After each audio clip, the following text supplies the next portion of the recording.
नाजरीन, आज हम आपके लिए एक और बड़ी खबर लेकर आए हैं। नवजोत सिंह सिद्धू जब से पाकिस्तानी वजीर आज़म इमरान खान की तकरीब हलफ बर्दारी से वापस भारत गए हैं, तब से भारतीय मीडिया और हुक्मरान जमात ने इनके खिलाफ अल्फाज की जंग छेड़ रखी है, जिसका जवाब पंजाब के सिखों ने खालिस्तान का नारा लगा कर दिया, और ये नारा किसी बगावत से कम नहीं।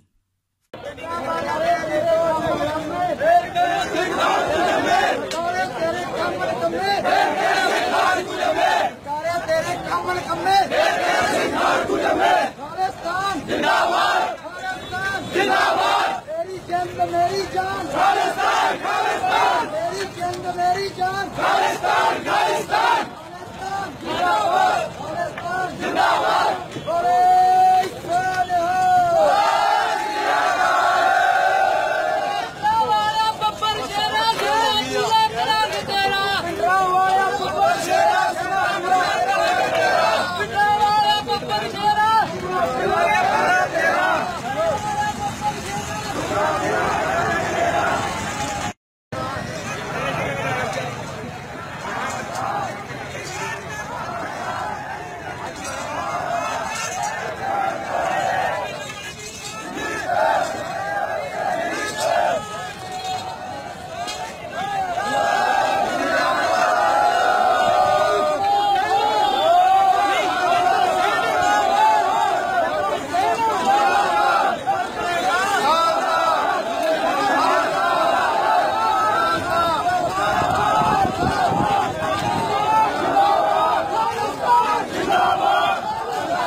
मज़ीद ताज़ा तरीन ख़बरों के लिए हमारे चैनल को सब्सक्राइब करें और नीचे दिए गए बेल आइकन को दबाएं, ताकि आप हर ताज़ा तरीन ख़बर से आगाह रहें।